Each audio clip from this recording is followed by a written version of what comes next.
There's a simple country smile on the face of a new city girl. She says the roof it leaks and the rent is high. There's no better place in the world. It's a long way down, back to the bottom.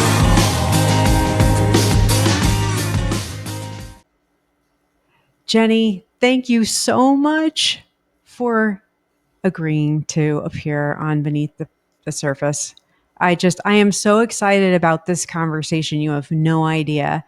And I will share with our viewers that, yes, Jenny and I have spoken a few times before this conversation, and there's just so much information to cover.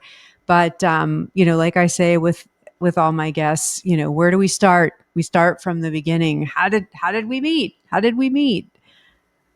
Gina, I'm so excited about this podcast with you.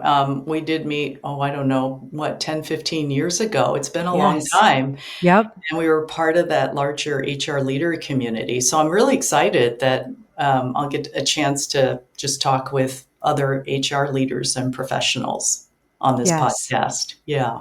No, absolutely. And like I said, I'm honored because your journey, not only your career journey, as I'll refer to it, but your personal journey has just been absolutely amazing. And I'm just really excited to have you share, both your journey and your personal experiences. But there's just a place to start, right? And it's, where we met, going, to all of these sort of people and culture events, right? That's Meeting right. and greeting. Yeah. I think you were starting in a very important role as head of people.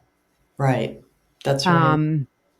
But you know what? Before we jump into that, take us through a little bit of your career journey. Because I have to confess, I completely forgot that you are a former New Yorker as well. Yeah. So that's right. take us back a little bit on your Okay. journey. Well, I went to college at Wellesley in Boston, and so I was an East Coaster. And Yes. Oh, that's right. my first job out of college was in New York for a semiconductor tech company. And for that time, it was sort of a fun, kind of typical Silicon Valley-like company, but on the East Coast, because it was founded by an MIT guy. And he did a lot of college hiring, lots of parties, lots of celebrations of big milestones, high growth. It was about 600 people. And it was my first experience working in the industry. And I started out in an HR role. Now, the funny thing about my story was I thought I was going to get a PhD in clinical psychology. And I had originally come out to California, to Northern Cal, in an urban politics internship with the Mission Mental Health System. So in the city of San Francisco in the Mission District. And I was a psychology major. And I thought, well, this is a great opportunity to see if I want to pursue a PhD. I was a junior at the time.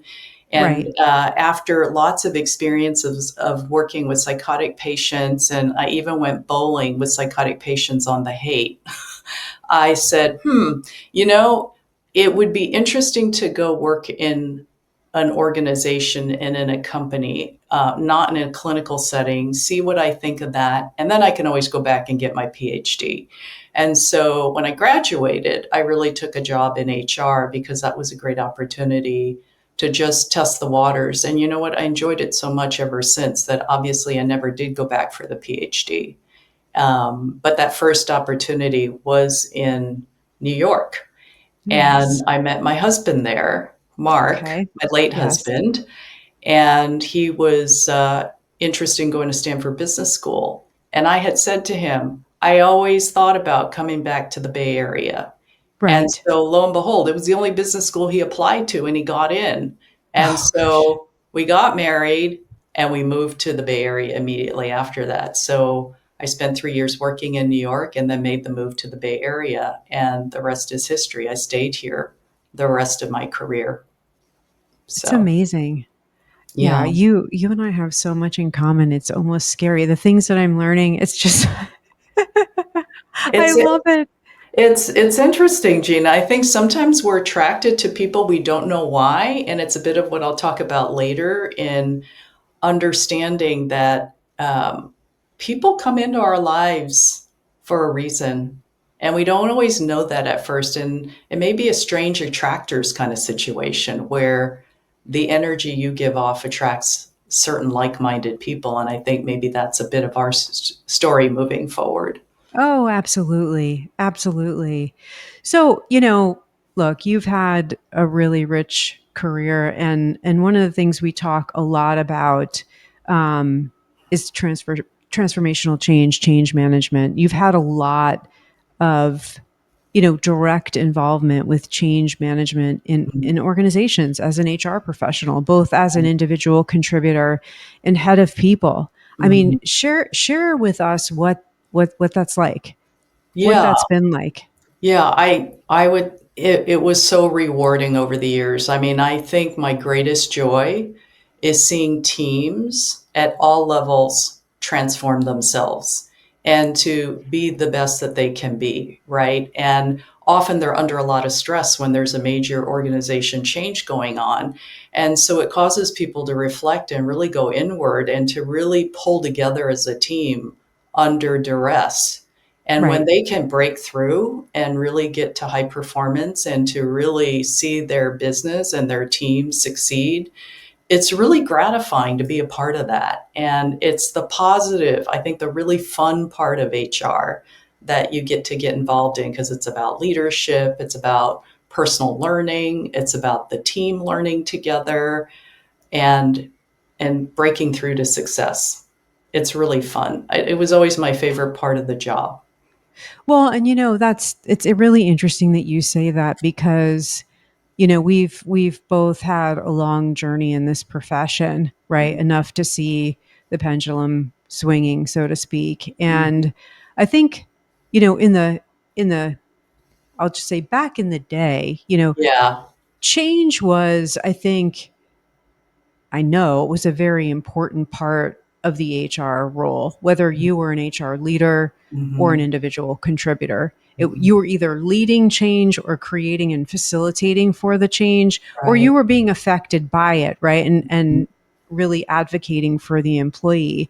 Um, I don't, I think and I think that was a result of what was happening on the business landscape, right? Merger Yeah. and acquisitions, Mhm. IPOs, et cetera. And Mhm. then sort of things, kind of went a little, I don't know, they're a little less exciting, if you will, right? A little Mhm. more neutral, Yeah. which then affects, I think, the skill sets of HR professionals and what HR professionals are exposed to and really have to be engaged in and know.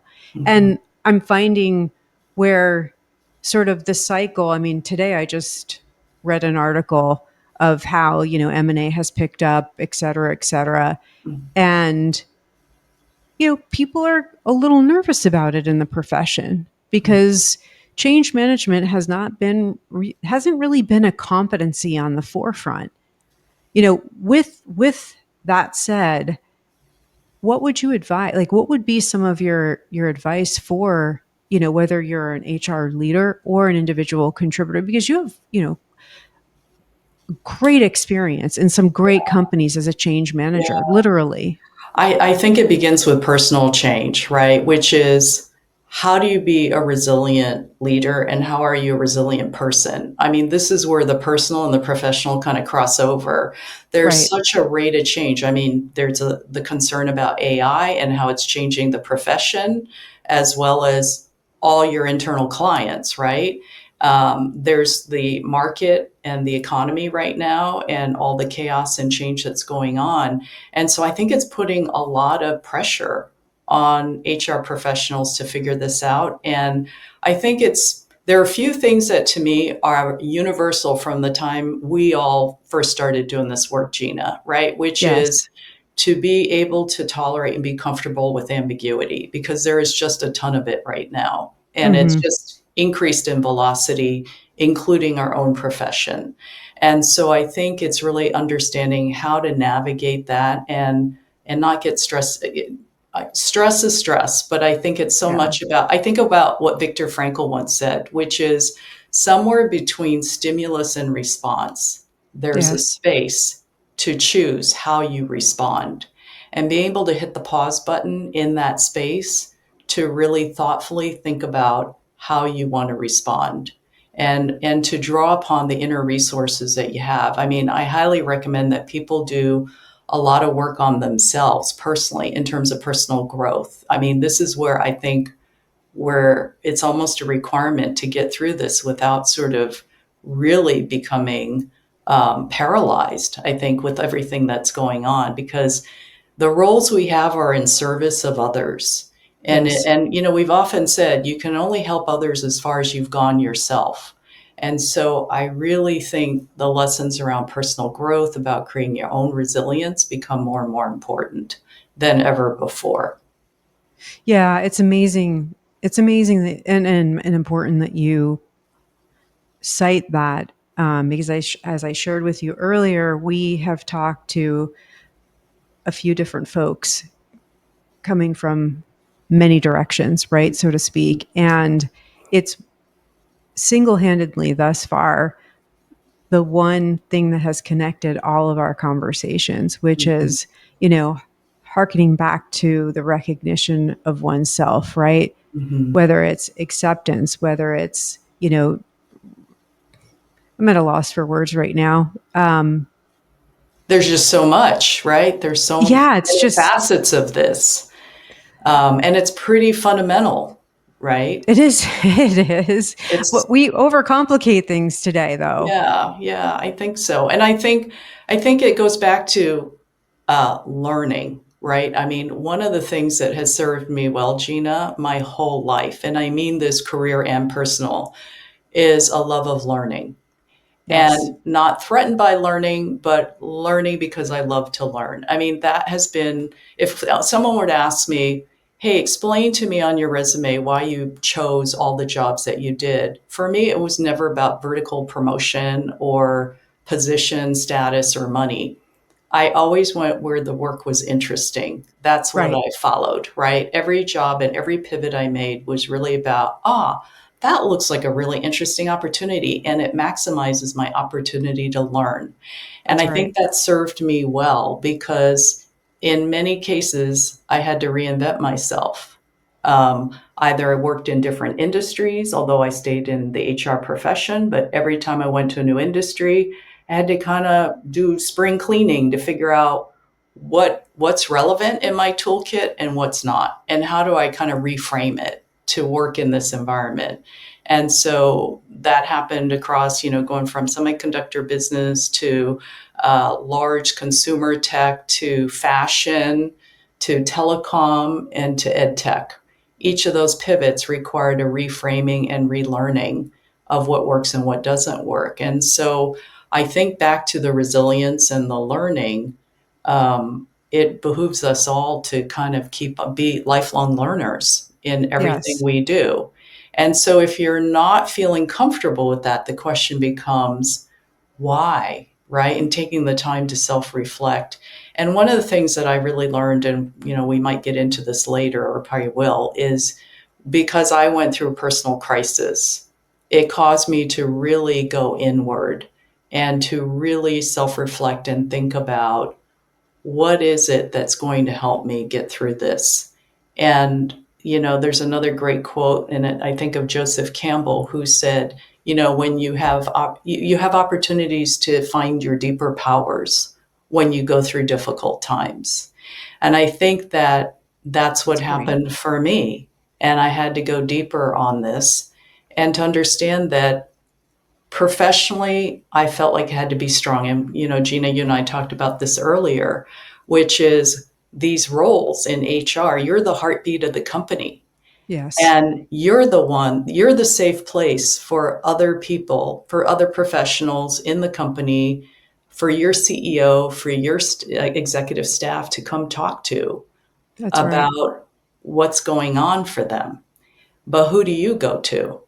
And there's such a need to be strong. And I didn't recognize that until I went through a personal crisis, that I was continuing to just put that HR hat on and to be strong and to be calm in the face of chaos, right? I mean, many of us in this profession get the same feedback I do, which is I've had C-level Absolutely. people say, "You're amazing, Jenny. You're so calm and articulate when all hell is breaking loose," right? That is our job. And yet there's sort It of a is. cost to that. Yes, there That is. right, we feel like we got to be strong in the rest of our lives, and we don't get the opportunity to just fall apart when we need to. And I had to learn to do that after I went through my own crisis, Yes. and to understand parts of myself that had been conditioned to be strong. And I discovered that I love the strong me, not the weak me. Yes. And there's more to that story for anyone, maybe from childhood or the past, but certainly the job reinforces that, Oh, absolutely. right? And the one thing I want to just step back, because I do think it's important, especially for, well, I think for everyone, right? HR professionals, Hmm. companies, et cetera, Yeah. to know that HR professionals can be very and are very diverse in terms of industry, right? Because there was a point in time, if you were an HR professional in finance or Mm-hmm. in tech or fashion, right? Like you could not sort of cross Cross it. industry lines. And I think it's wonderful. And it's just a great example to all, right? Hmm. Especially yourself, given how successful you are and have been, that Hmm. you've done that and that is possible. And it has been possible for many. And perhaps folks, watching this think, well, gosh, what is she talking about? Well, gosh, there was a day where, as an HR professional, if you were in one industry, you were pigeonholed and quite frankly, not considered for Hmm. other industries. Yeah. Um, so I just kind of wanted to make a shout out on that one. Yeah, I was going to say for those of you that are earlier in your HR career, find the pivot to another industry. I think the minute you have on your Yes. resume that you went to a second industry, the recruiters and the companies that come looking for you are going to come from a broader set. As Absolutely. opposed to you had four companies in a row all in tech or four companies in a row all in healthcare. And so I know when I made the pivot to working in fashion, I started to get calls from banks. I got Right. calls from consumer retail of all different kinds. It didn't matter that it was fashion. They were just interested in it because it was my experience was consumer retail. And Right. so it was really exciting. Now, I chose to go to telecom next for some personal reasons, but I would say the sooner you can diversify industries, the more marketable you are. And, if you think about the risk, when one industry is struggling, you have Right. so many other options. You're not captive to that industry. Absolutely. I was talking to some young people that have been in the media entertainment business for their first few jobs, and it's the same thing. I'm encouraging them to move to another industry, and even if it's taking a position lower than what they started, that Right. may be the cost of having to learn a new industry to be marketable. Then I say go do it, and then get that under on your resume, and then you have broader appeal in the market. Absolutely. Absolutely. And, I'm just to kind of jump on the pivots, industry, but also company, right? Mhm. So if you're enterprise corporate and then you want to, what I call jump the fence, as you and I both did, right, into specifically startup Yeah. tech, right? That's also, I don't know about for you, but for me, it was difficult, right? Like to get that chance to do that. Mhm. Um, Take us through, if you don't mind, when you made that transition. Yeah. Well, I noticed that I started out medium-sized company, really big Fortune 100 company next, and then consulting, then back to a Fortune 500 company, and then startup. See, And there you I go. feel like my trajectory was going to smaller and smaller companies. over time because Hmm. I think I felt that as a leader, I wanted to make a bigger impact faster than Yes. I could in a bigger company. And so I think that was the reason for my pivot to about the time when you and I met, Gina, was Yes. pivoting to a company that was smaller and about to go public. Yes. And how I got that opportunity, because I think that's part of your question, is how do you get to those opportunities? Because it can be a tough transition. Is I managed to just get a 6-month consulting gig as an interim head of HR for a startup, like a really Right. small startup, 50 people. They were potentially going to get acquired. They didn't need someone permanent, but they wanted to see what real leadership in HR looked like. They had someone who was more of an order taker at that company before. And so I had a lovely runway of 6 months to just work with the founders and to help them and to get them ready for their acquisition. Right. And afterwards, that was all I needed actually for someone to say, gee, she's got a great resume in terms of big company, in terms of knowing where you need to go long distance, right? Like, what does the destination of great look like, especially for a Exactly. startup that's trying to grow? And she Right. also knows how to build from grounds up. That's right. And when you can have those two experiences in your resume, you start to look really attractive, I think, to smaller companies. And that's really what partially got me in to the last company I worked at, where as chief people officer, Yeah. and where you and I met, Gina. Absolutely. Now, granted, I will just say this out loud. I don't know that the transition is as difficult today as it was when you and I made Mm, our transitions or our pivots, our jumps over the fence, as I say. Um, kind of, it's just an all where you are at the time type of thing. But um, just want to call that out because I think it's important. Well, I think one opportunity that really helped me make that pivot was consulting for 5 years. And so Yeah. when I left that Fortune 100 company in tech, I consulted for 5 years and me at mid level and also at senior levels. And so I started working in that fashion company where I was consulting both at the mid range level and at the brand president level. Right. And when you operate at those levels in consulting, you have to be more hands on, but you also have to be strategic as well. That's And so right. that's really where I built those skills so that when it came time for that, fast forward 2 companies later, when I had the opportunity to go to a smaller company that was going public, I had the skill set. I knew how to do that. I knew how to build from scratch. And I also knew where the company wanted to go long term. Absolutely. Yeah, So, no, I think I love it. I think it's fantastic. I think it's fantastic. So bring us a little bit more forward to, from when you and I met, kind of forward to where we are today. mhm. Yeah. So about 6 years ago, June of 2019, my husband and I, Mark and I were about to retire. We were at the top of the world. We had successful careers. It was time. We wanted to retire early.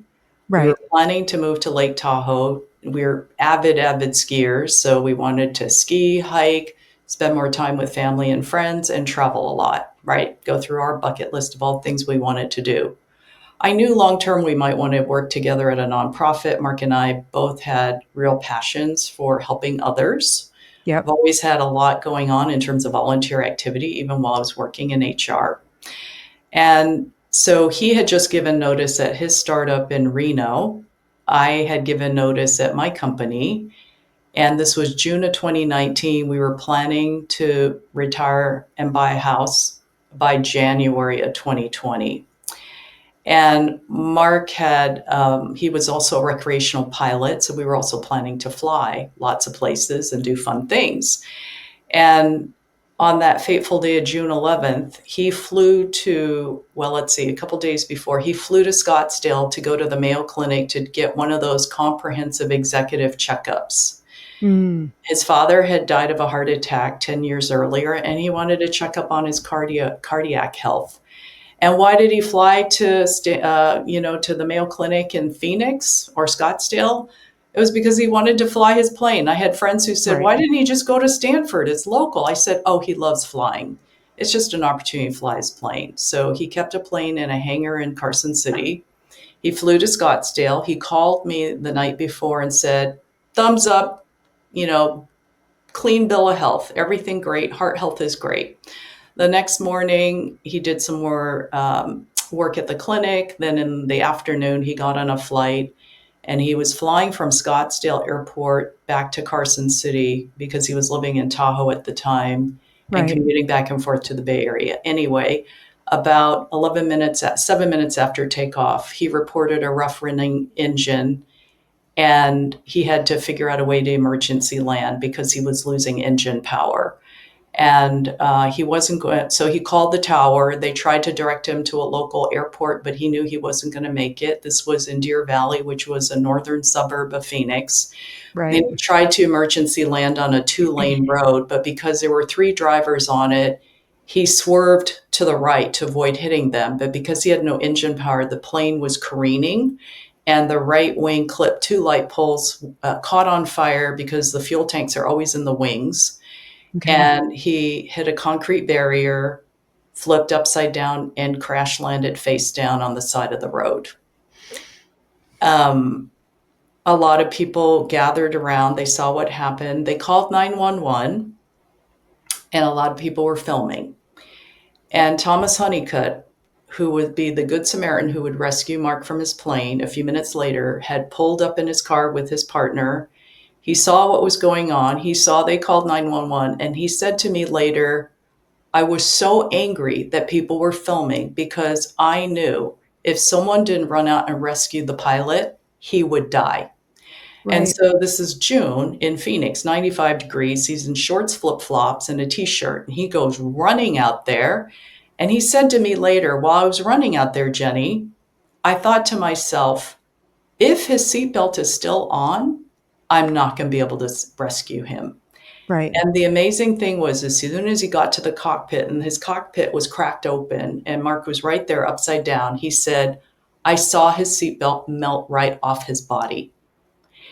And there was a woman standing nearby, and that woman told me later that, also a bystander, she said, I didn't know what to do. I saw the plane on fire. I got up close, but it was too hot. I couldn't help. And she said, but I prayed for him. I prayed for your husband.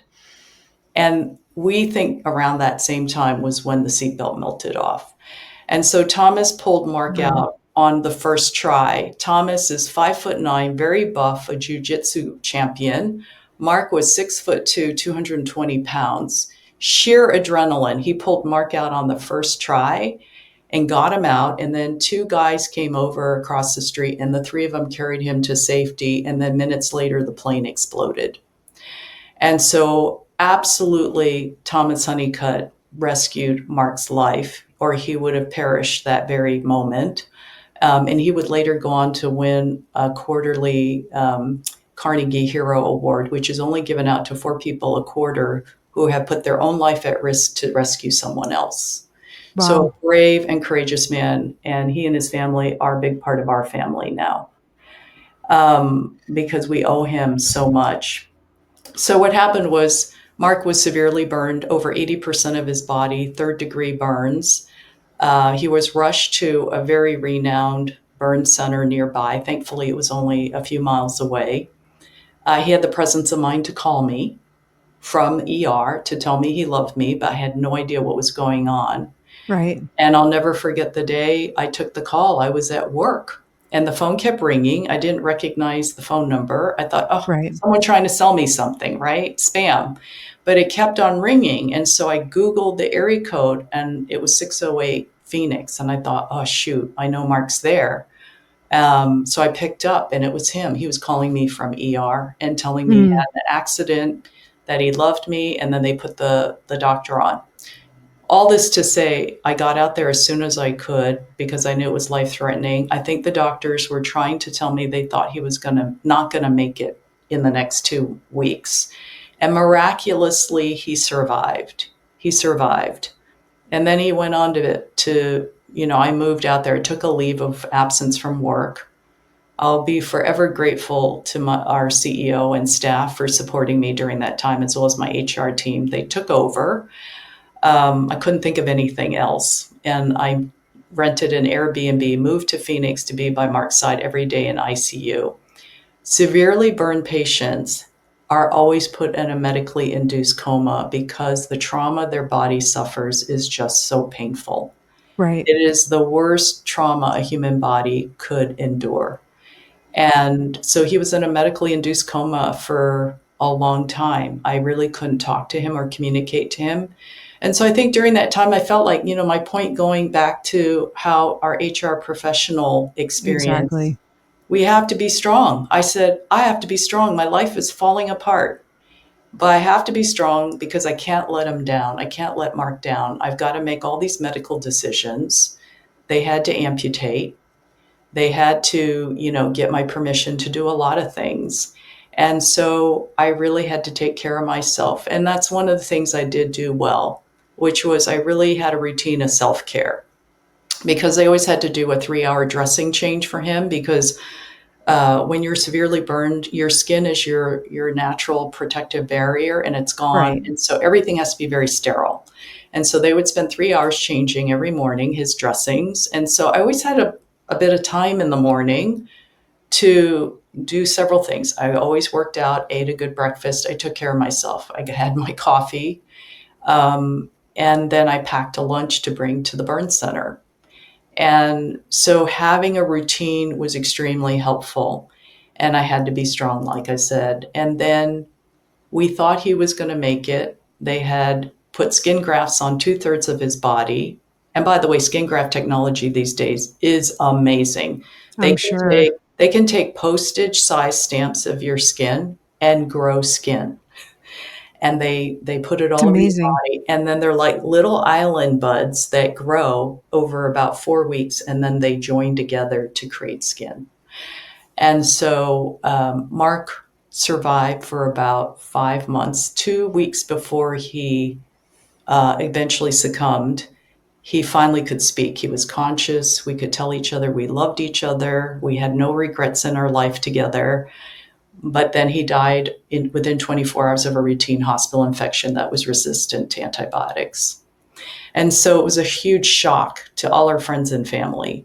Right. We thought he was going to make it and he was going to come home handicapped. And I was getting everything ready for him back here in California to go through Hmm. rehab.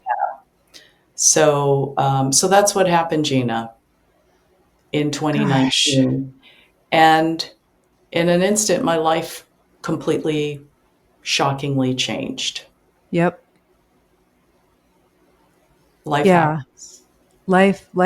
Life happens. And gosh, it's sort of like the question is, do you think that as an HR professional, Mhm. it sort of prepared you with I'm just going to say capability because I don't know if it's a skill, but Yeah. the capability to sort of endure. Mhm.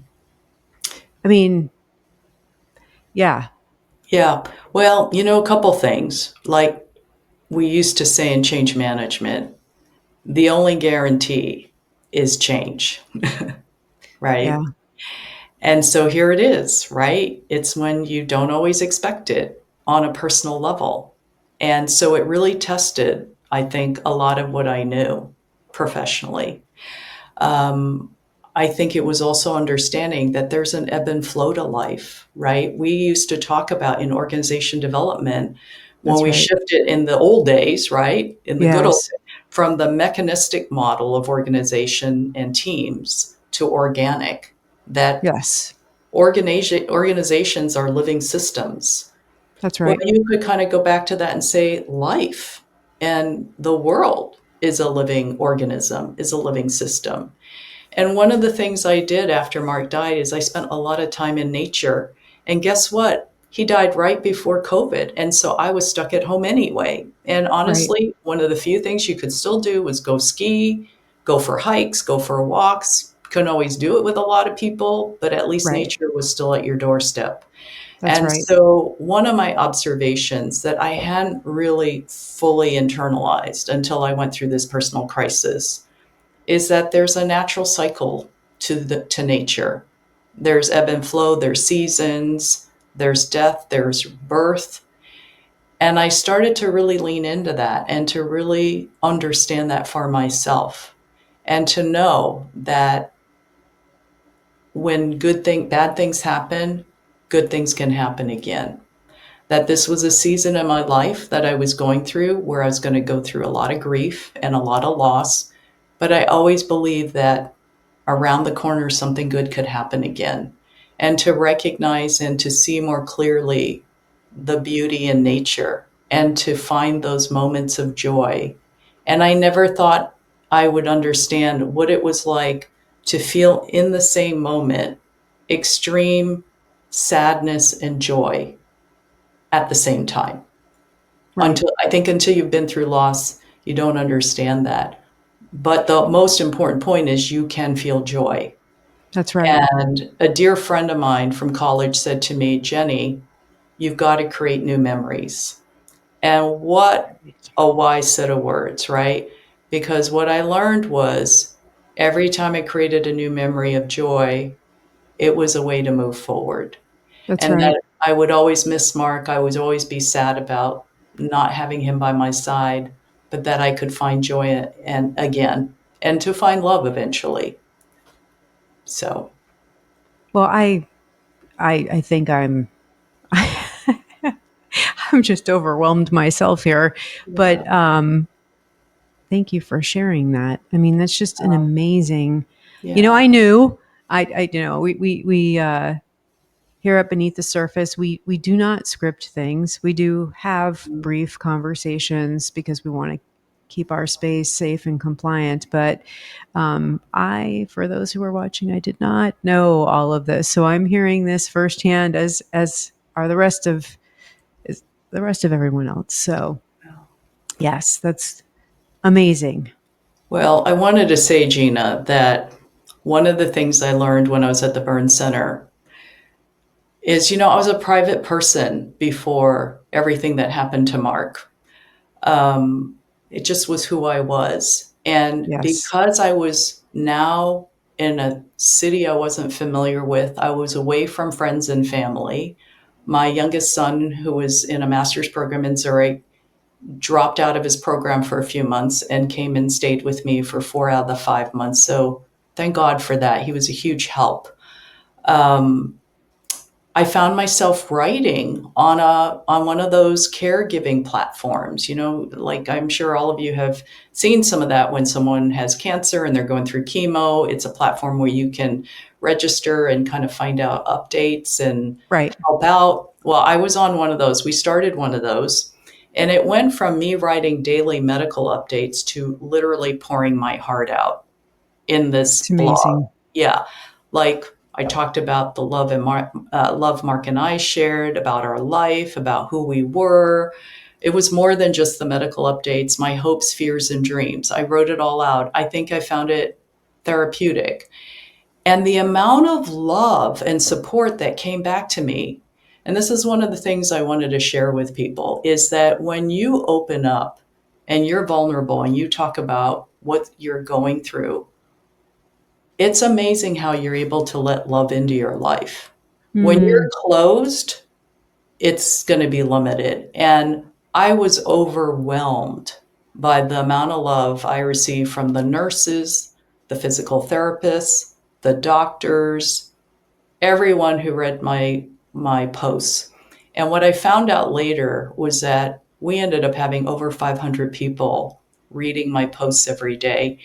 And in wow, addition, they were forwarding my daily posts to their faith communities, their synagogues, their churches. We had thousands of people praying for Mark and I and the that's family amazing.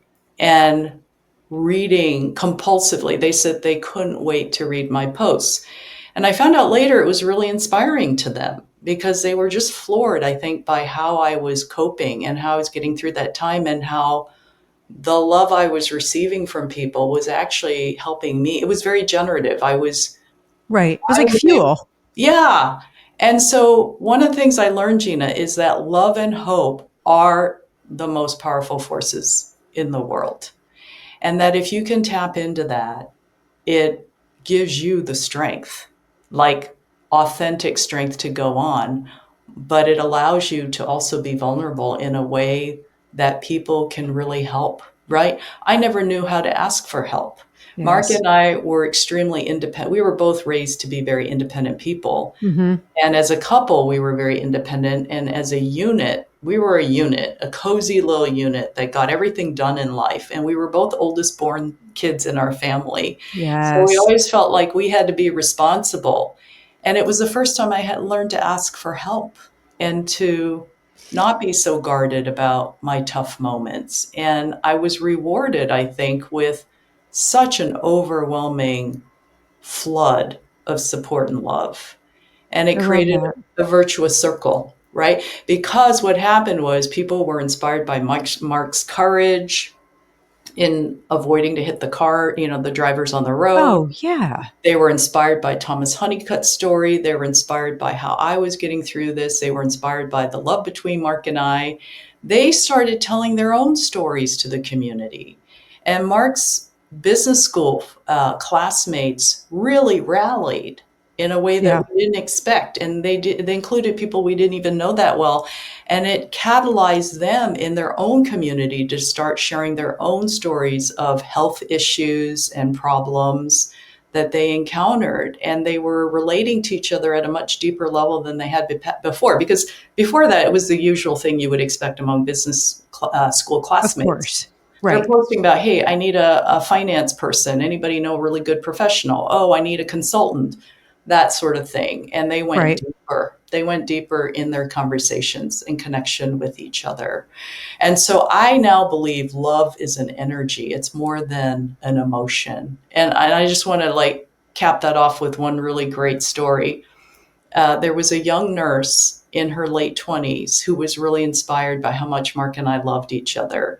And one day when he was a little more conscious, I went off to a doctor's appointment in the morning, right before his dressing change. Okay. I'm at the doctor's and my phone rings and it's the hospital. And the nurse gets on and she says, hey, listen, Mark is feeling anxious and he's been asking for you. I've never had a patient do that. Asking for you.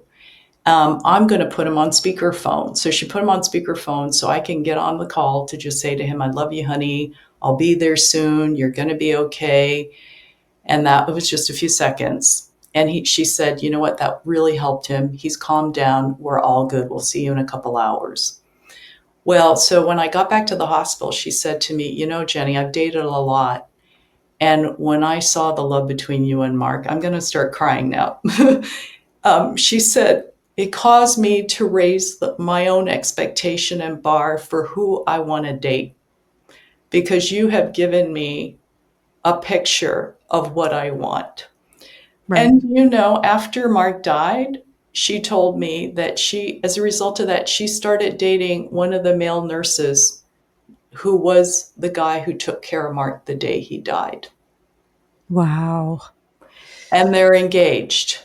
And The she said to connectivity me, in all this is just so, yeah. yeah, but that's what I mean. I believe love can have a ripple effect. And she said, you have to come to my wedding.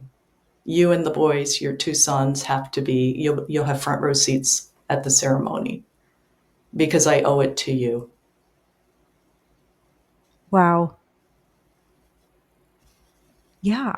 I'm a little bit So, speechless here. yeah, Um, yeah, I think, I mean, I've just found personally that whether you know it or not, it's sort of a pay it forward, right? Like yeah, for example, your writing. You yeah, you had no idea that your writing at that time, especially in the beginning, was yeah, just helping so many people yeah, and those people helping and I will say affecting other people yeah, all very positively. And it's just yeah, sometimes it's just that simple. yeah. It's just so. At Mark's memorial service, I had several acquaintances and friends say to me, "You have got to write a book, Jenny, Right. because your posts were so inspiring." And not all of us, not all of your listeners are going to go through the kind of severe crisis I went through. But what Right. these friends said to me is, it could really help anyone going through challenging times. It doesn't have to be that extreme loss, but it's a bit of, man, if she could get through this, surely I have a way to find the inner resources to get through my challenge.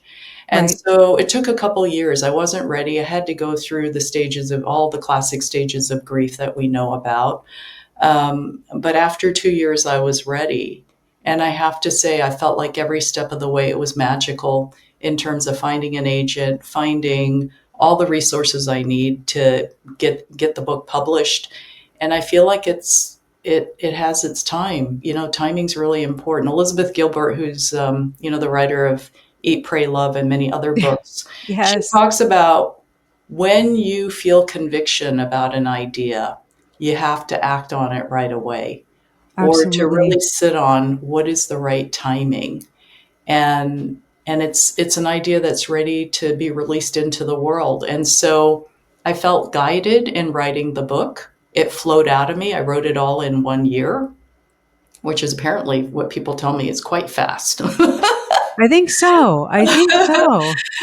And But you were so ready. yeah, and you know what's interesting, Gina, is that I couldn't have planned this. It's coming out at a time when people are feeling like there's a lot of chaos in the world. And a lot of people Yes. are having personal challenges, both mental health as well as just life.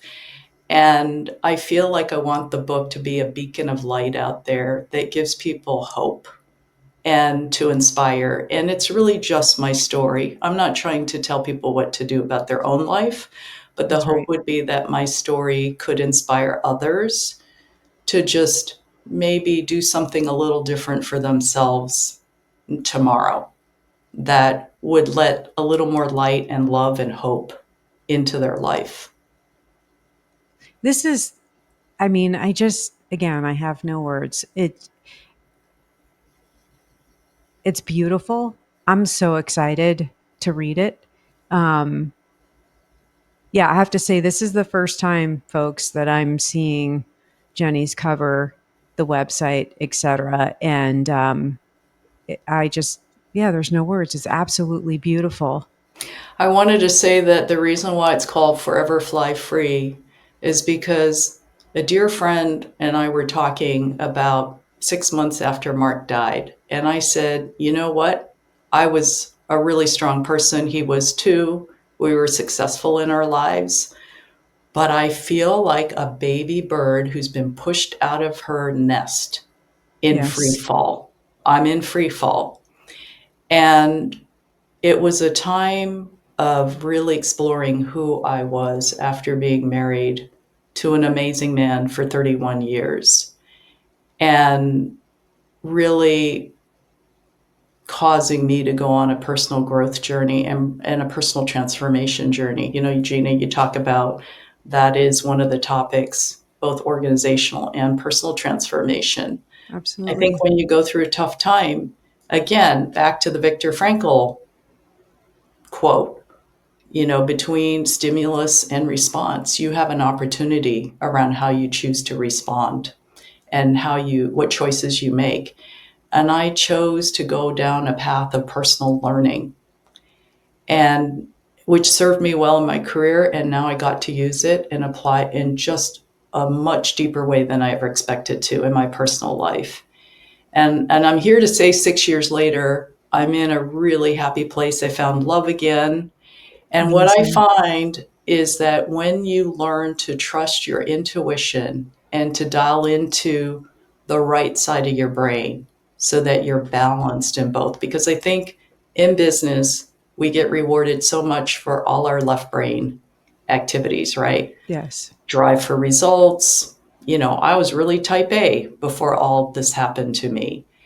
And I think when you can better balance your intuitive gifts with all the other things that make up who you are, that you discover, at least I did, that the world can guide you. There are ways that you will find the markers along the path. That's right. And It is so true. Rumi has a great quote of, when you start walking, the path will appear. Yes. And that is what happened for me. And so when I met Robert, may I share that story? Because Sure. I think it's an inspiring story to show people that there can be guidance, and you have to come from a place of loving consciousness and inner stillness to see those signs, because I think the signs are all there. But Yes. when you're super distracted and busy, you miss them all, That's because I right. believe those signs are everywhere, but you have to pay attention. So, about 2 years after Mark died, I said, I am wired for partnership. I think I would like to meet another soulmate. Mark was my soulmate. Is it even possible to find Right. two in a lifetime? Some people don't even find the first one. And so I decided to be open. I started to get online for dating in a weird role reversal. I got advice from my 25-year-old son, Adrian. Nice. Yeah. And about 5 months into it, I wasn't, I said, I'm here to learn. I haven't dated since I was 24. Right. What kind of person, what kind of guy am I attracted to anymore? Right. And who am I now? I'm not who I was when I was 24. And I That's don't even right. know how to date anymore. And so I eased into it saying, I'm just back to learning. I'm just going to learn a lot. And guess what? Online dating is a really fast way to get feedback, instead of the the way we used to do it, right? Meet people at parties, meet people at the bar. Right. Anyway, so I put my big toe in the water. And about 5 months into this, um, I was on a widowers dating group on Facebook. And this is not to date each other, but to give each other advice. Right. And someone asked, how far would you be willing to commute for a relationship? And I thought, oh, well, not at all, right? My search parameters were 40 miles in the Bay Area. I said, I live in Mountain View, south of San Francisco. The traffic was so bad pre-COVID. I said, I know. no to Novato, no to Fairfield, no to Marin, maybe Oakland, maybe Berkeley. And then someone wrote, you know what? I'd be willing to drive 2.5 hours for the right person. And I thought, for the right guy. And then I realized Mark had been commuting from Reno, 45-minute flight every week. I said, I Right. could do a flight. I could do up to an hour and a half flight. And in fact, I was thinking of San Diego. We had so many fun family vacations in San Diego. I said, so then I changed my mind instantly and I posted, I'm open to up to a 90-minute flight to San Diego, LA, or Portland. And that was that. Then I was done.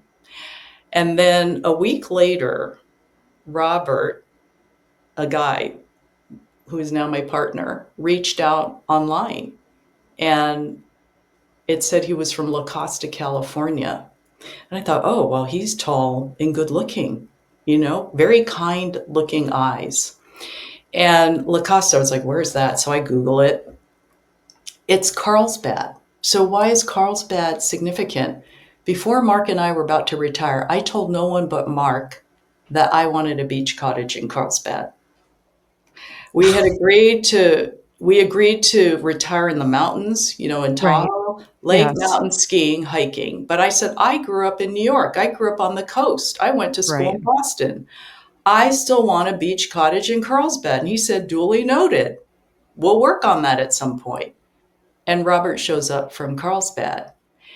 And a few things happened after we met.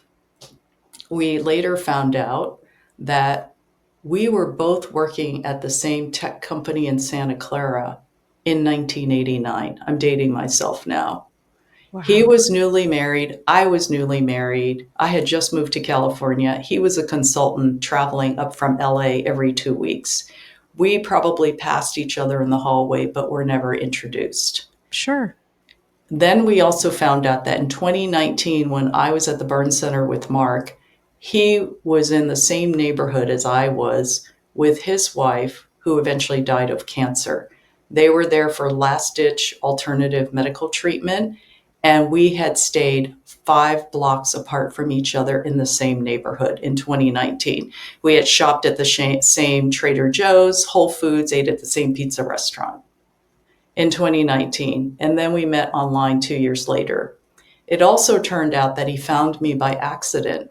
He said to me on our first video call, "Where's Mountain View?" And I'm thinking, why don't you know this? You're the one who found me. And when I said the Bay Area, he says, "Oh, I thought so." He said, "I hadn't realized I had my search parameters for 40 miles, but the algorithm localized to where I was, and I was just visiting family in Oakland when I found you." Oh, right. That's right. I Yeah, thought I was good old looking at algorithm. LA and San Diego area. Right. And so he found me without even realizing he was looking in the Bay Area. So That is they just said, crazy. it's very interesting. We think we were circling each other, right? When we were newly married, when both our partners died, and then 2 years later, we were circling each other until we were ready to meet. Yes. I'm So, shaking my head because I just recently read something, um, in short, that says basically that's what happens. yeah. And by I the just way, can't even articulate it right now. yeah. Well, I mean, yeah. I Yeah. Everything I'm describing about the synchronicities and so maybe not so coincidental coincidences, Yeah, I don't think it's we coincidence. didn't even discover that until we'd been together 2 years. And so I just wanted to say, by the third date with Robert, I knew he was the one. And so I just wrote an article on Substack about learning to trust your intuition, Yes. because when Mark proposed to me, cycling back many years after the fourth date, our fourth month of dating, I agonized for 5 months about whether I should marry him because I was living too much in my head. I didn't listen to my heart. And in the end, I married him because, of course, I loved him, but I just couldn't wrap my mind around the whole marriage thing. And I agonized over it. And I said, I'm not going to make the same mistake again. I knew Yep. Robert was the one on the third date. And then 2 years later, we discover all these interesting coincidences between us. Yeah, I don't believe in coincidence. Right. I'll tell you right now, that's my conclusion now. I've had so many of these things happen now in the last 5 years because I've been paying attention, not because it That's hadn't right. been happening, right? To my point. Exactly. And now I believe there are no such thing. There are too many of these for them to just be random coincidences, right? Yes. Yes. The final thing I'll say about Robert is we also discovered my father died when I was 23. I was very close to him. I discovered that Robert and my dad have two things in common. They both play the harmonica and they both own a pendulum, a little Oh, crystal wow. ball on a silver chain. Yeah, that's an interesting combo. Yeah, I thought to myself, what's the Venn diagram of how many of us know someone who plays the harmonica? And then Not, how many yeah. of us even know a harmonica player that owns a pendulum? There's Right. something going on there. Yes. And so I was going to say for listeners, there are two very excellent books by doctors that talk about unexplainable phenomena that they have witnessed with their patients in ICU or after surgery. And what they say is just because you can't explain it through science doesn't mean it didn't happen. And the couple books are, and maybe we could post it to Amen. listeners later, but Yes, we can. Dr. Lauren Bellig wrote Near Death in the ICU. That's an amazing group of stories about her patients. And then Dr. Alan Hamilton, who wrote The Soul and the Scalpel, he's a neurosurgeon who was the consulting doctor to Grey's Anatomy. He's had an encounter with so many unexplainable things that happened with his patients and to himself that Yeah, he also writes about. Those books really changed my life in terms of saying, gee, I don't think I'm cuckoo. I think these things do happen even if we don't have a scientific way to explain it. absolutely. And they provide the guideposts Yes, to navigate the calm seas and the storms of our life. absolutely.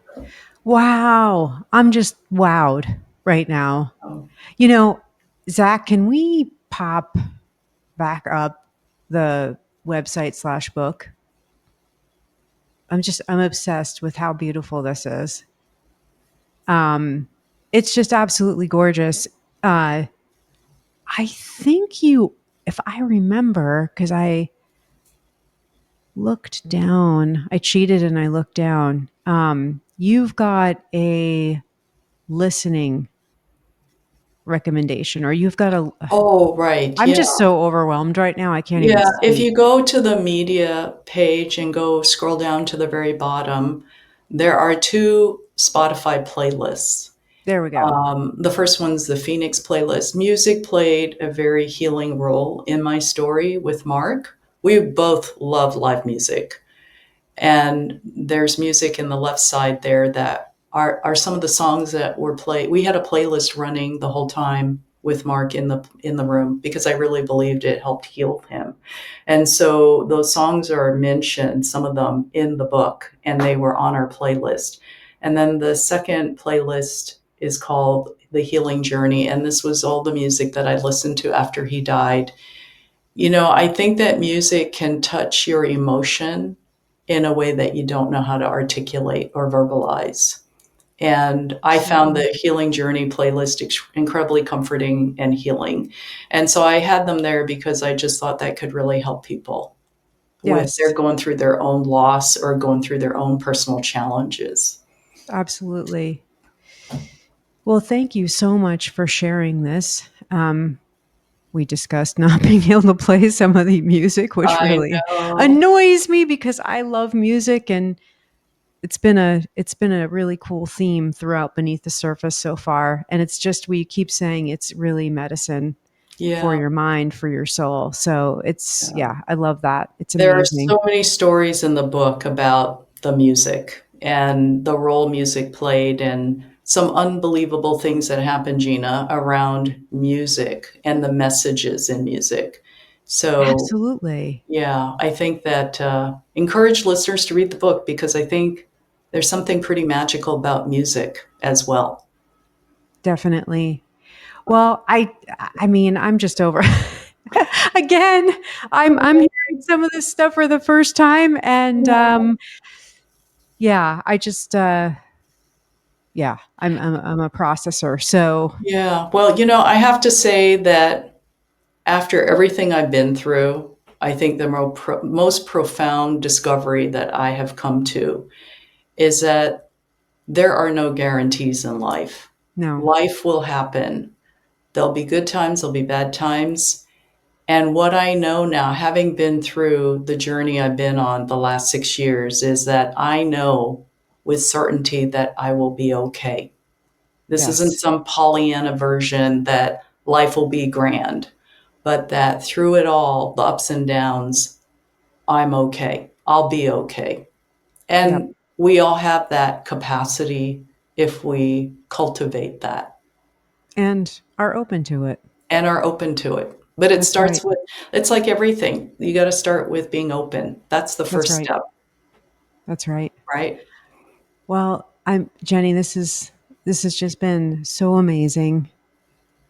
I can't thank you enough for being here with us, having faith in the podcast, and allowing us to share your amazing journey, both professionally and personally. Um, yeah, I'm excited to hear where things go, and for your book. I'm Yeah. excited to read the book. Thank you, Gina. You know, I mean, it was a total delight to reconnect with you. Thank you. And I really believe there was a reason why we did after all these Absolutely. years. I know. I know. And to, you know, learn more about what you've been up to and hosting this podcast, it's wonderful to bring the HR community together during what I think is a really challenging time for all of us It collectively. is. It is. So I so appreciate what you're doing for listeners. And I can't wait to listen to some of the other podcast interviews that you've had. Yes. And, I just want to encourage people, if they want to pre-order the book, can I just say a few words about how they can Oh, find it? sure. Yes. So it's available for pre-order. It's launching October 14th. You can pre-order it on Amazon, Barnes & Noble's, Target, all the big, retail sites. I wanted to put a plug in that my publisher, Regalo Press, is a philanthropy arm of a larger publisher called Post Hill. Regalo means gift, and so they are going to donate some of the book proceeds to the Phoenix Society for Burn Survivors. So they are the largest global organization that supports burn survivors.